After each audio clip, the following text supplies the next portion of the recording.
Hello दोस्तों, स्वागत है आपका आपके यूट्यूब चैनल पर। दोस्तों कैसे हो आप सभी? आशा करता हूँ सभी स्वस्थ होंगे, अच्छे होंगे, खुश होंगे। दोस्तों निफ्टी 3-4 दिन से ऊपर की ओर गैप अप ओपन हो रहा है। गैप अप ओपन होने के बाद में ये क्लोजिंग ऊपर की ओर ही देखे जा रहा है, पर ऊपर की ओर जैसे ये अपसाइड जा रहा है तो अपसाइड में कुछ ज़्यादा अच्छे मूव हमें देखने को नहीं मिल रहे हैं, क्योंकि यहाँ पे बायर इंटरेस्टेड तब हो गए जब 19,550 500 या 550 के ऊपर ये सस्टेन करे, वहाँ पे क्लोजिंग दे, तब जाके ये यहाँ पे बायर इंटरेस्टेड होंगे। क्योंकि ये कैंडल्स देख सकते हैं आप, कितनी बड़ी बड़ी ये कैंडल्स बनी थी, काफ़ी हेवी क्वांटिटी में यहाँ पे सेल हुआ था।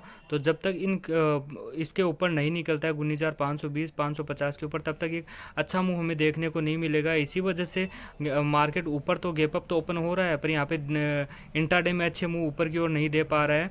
मार्केट ओपन होता है, ओपन होने के बाद ऊपर नीचे दोनों साइड के छोटे छोटे मूव दे रहा है या फिर साइडवेज हो जा रहा है। 50-60 पॉइंट में ही मार्केट ट्रेड कर रहा है। तो बात करते हैं आज हमने कहाँ ट्रेड लिया और क्या हमने सिचुएशन देखी, किस बिहाफ पे हमने ट्रेड लिया था और क्या हमारे उस ट्रेड में हमें प्रॉफिट हुआ या फिर लॉस हुआ। चलिए दोस्तों देखते हैं 5 मिनट के चार्ट पे जाकर। दोस्तों आज मार्केट जो ओपन हुआ था, गैप अप ओपन हुआ था। गैप अप ओपन होने के बाद नीचे की ओर आया, तो मुझे ये क्लियर था 19,400 का लेवल अपने लिए सपोर्ट का काम करेगा। आप देख सकते हैं 19,400 का लेवल एक सपोर्ट लेवल था। मार्केट यहाँ पे कोई भी ट्रेड हमें नहीं दे रहा था, क्योंकि ओपन होने के बाद में नीचे आया और इसी हाई और लो के बीच में ट्रेड करने लगा, क्योंकि कोई खास मोमेंटम नहीं दिख रहा था। आज मार्केट जो था दोस्तों, ये वोलेटाइल साइडवेज मार्केट था, यहाँ पे कुछ खास मूव नहीं थे। कॉल साइड भी देखे तो वहाँ पे एसएल हिट हो रहे थे और पुट साइड भी देखे तो एसएल हिट हो रहे थे।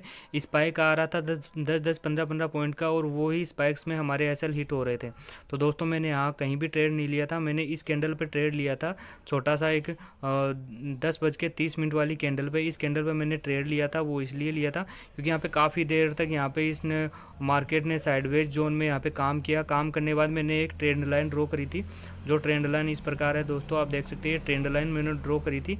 इस ट्रेंड लाइन को जैसे ही ब्रेक किया तो मैंने इसी कैंडल पे यहाँ पे एंट्री ले ली थी, और इसी कैंडल पे एंट्री लेने के बाद में प्रॉफिट भी हुआ था थोड़ा सा। प्रॉफिट फिर वो लॉस में चला गया, क्योंकि वो लॉस में इसीलिए चला गया क्योंकि स्पाइक्स आ रहे थे अच्छे, ठीक ठाक स्पाइक्स आ रहे थे। क्योंकि मैंने जो बताया आपको, वॉलेटाइल साइडवेज मार्केट था, तो कुछ खास फर्क नहीं था, कभी पुट के प्राइस बढ़ रहे थे कभी कॉल के प्राइस, तो इसी वजह से एसएल हिट हो गया था।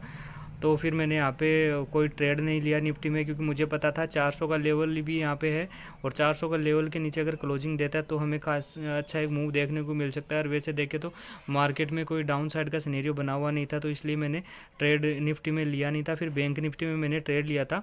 दिखाते हैं बैंक निफ्टी में हमने कहाँ ट्रेड लिया था। निफ्टी में हमने जो ट्रेड लिया उसमें हमें 1,080 रुपये के आसपास का नुकसान हुआ था। उसके बाद में बैंक निफ्टी में मैंने एक ट्रेड लिया था। ओनली आज के 2 ही ट्रेड हैं। बताते हैं बैंक निफ्टी में हमने कहाँ ट्रेड लिया था दोस्तों बैंक निफ्टी आज जो ओपन हुआ वो कल के जो क्लोजिंग और डे हाई था उसी के आसपास ओपन हुआ। ओपन होने के बाद में थोड़ा कंसोलिडेशन करके नीचे की ओर आया, और नीचे का एक लेवल था 43,600 का लेवल था, जो सपोर्ट लेवल था। तो मैंने इस जोन में यहाँ पे कहीं पे भी बाई नहीं किया था। मैंने पुट बाई किया था जब 19,600 के नीचे कैंडल जाने लगी, और यहाँ पे प्रीमियम जो था, प्रीमियम में भी स्पाइक आ रहा था। प्रीमियम जो थे यहाँ पे कंसोलिडेशन कर रहे थे। 19,600 का जो पुट था उसका प्रीमियम एक कंसोलिडेशन मूव में था, और मैंने देखा कि कंसोलिडेशन जैसे ही टूटा तो वहाँ पे मूव आने लगा, तो उसी मूव में मैंने एंट्री ली थी। मुझे पता था कि अगर ये कंसोलिडेशन करने के बाद ऊपर जाने लगा, इस रेंज को ब्रेकआउट देगा ऊपर की ओर, तो मैंने वहाँ पे एंट्री ली थी। तो जैसे ही रेंज का ब्रेकआउट हुआ था प्रीमियम में, तो वहाँ पे मैंने बाई किया था, और ये कैंडल है 11:10 वाली। उसके बाद में दोस्तों देख सकते हैं इसने 43,550 के आसपास का एक लो बनाया था, वापस ऊपर की ओर चला गया। तो टोटली अगर निफ्टी और बैंक निफ्टी की बात करें तो कुछ खास मूव नहीं था, पर हमने अपना ठीक ठाक सा प्रॉफिट बना लिया था। जो अपन ने निफ्टी में लॉस किया था, बैंक निफ्टी में उस लॉस को भी रिकवर किया, और थोड़ा बहुत हमने प्रॉफिट भी गेन कर लिया था। तो दोस्तों अगर आपको मार्केट इस टाइप का दिखता है जहाँ पे मार्केट वोलेटाइल साइडवेज रहता है, तो वहाँ पे दोस्तों कम ट्रेड ले, क्योंकि यहाँ पे क्या होता है, अपने को छोटे छोटे स्पाइक्स में ही हमारा एसएल हिट हो जाता है, और मार्केट कहीं भी नहीं जा रहा होता, तो हमें ट्रेड लेना ही क्यों है। क्योंकि दोस्तों देखिए यहाँ पे डे हाई को ब्रेक नहीं किया, तो यहाँ पे ऊपर का तो कोई ट्रेड बनता ही नहीं है, और नीचे का ट्रेड जब बनता है जब यहाँ पे एक 19,600 के नीचे तो आ गया। यहाँ पे तो मैंने ब्रेकआउट पे ट्रेड लिया, पर दोबारा अगर ट्रेड बनता तो कब बनता, जैसे ये यहाँ पे पुल बैक दिया, पुल बैक देने के बाद में इस लो को काटता, तो हमें एक अच्छा मूव देखने को मिलता।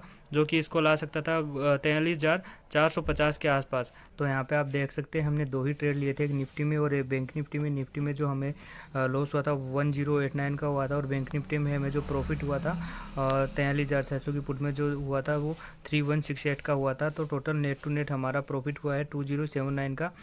अगर वीडियो आपको अच्छा लगे तो लाइक करिए, शेयर करिए अपने दोस्तों के साथ, और बने रहिए हमारे साथ ऐसे लर्निंग वीडियोज़ के लिए। थैंक यू दोस्तों।